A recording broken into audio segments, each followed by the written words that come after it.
History remembers conquerors, but few were born on the edge of empires like Napoleon Bonaparte. A Corsican boy, mocked for his accent, dreamed not of wealth, but of destiny. At Brienne, he learned strategy, solitude, and silence, the tools of a future emperor. France was burning with revolution, and Napoleon saw opportunity in the flames.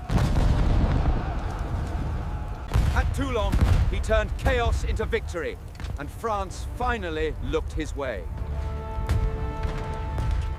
At only 26, he commanded an army, and history began to follow his orders. Each victory fed his legend, and his belief that fate itself obeyed him. He married love, but courted power even more fiercely. In Egypt, he sought glory eternal, but found the limits of empire. In 1799, France was collapsing. Napoleon didn't wait for permission, he seized control. He rebuilt laws, armies, even faith itself. France bowed to order once more. He crossed the Alps like a storm, unstoppable, unyielding, unforgettable. At Marengo, victory returned to his name, and Europe took notice. In 1804, he crowned himself, declaring no man, not even God's envoy, stood above him. Kings called him tyrant, soldiers called him hero, but everyone called him inevitable. Austerlitz, 1805. The sun of Austerlitz rose, and the old world dimmed. He imagined one Europe under French law, French art, French will. But every empire spreads too far, and every winter whispers defeat. In Spain, he met not armies, but a nation that refused to kneel.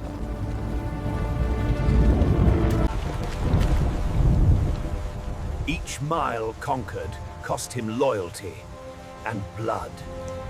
From Lisbon to Warsaw, he ruled half the continent and trusted none of it. In 1812, he sought to crush Russia with speed and fire. He found only snow. He entered Moscow victorious and watched it burn to ashes. Winter became his greatest enemy, and silence his final army. The invincible general now fought only himself. At home, love faded, trust broke, and whispers of defeat filled the halls. Leipzig, the battle of nations. The empire that rose on thunder began to crumble in rain. After Leipzig, allies closed in from every border. The eagle's wings were torn. Banished to Elba, he ruled a rock and dreamed of a throne. In 1815, he escaped the island's silence and returned to shake the world once more. No bullets were fired. Every village greeted him like destiny reborn. For 100 days, the Empire breathed again. Brief, bright, unstoppable. But fate had waited at Waterloo, with mud, rain, and the iron of England. Ours turned to ruin, the legend shattered under the weight of nations. Forward! Hold the line! Drive them back! In defeat, he found no mercy, only history's cold embrace. They sent him across oceans, to a prison carved in wind and memory. Where the world forgot him, but the wind never did.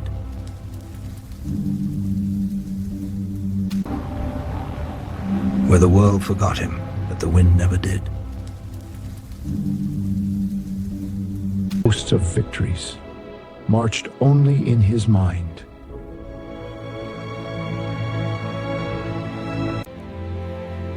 Each word he wrote was not apology, but prophecy.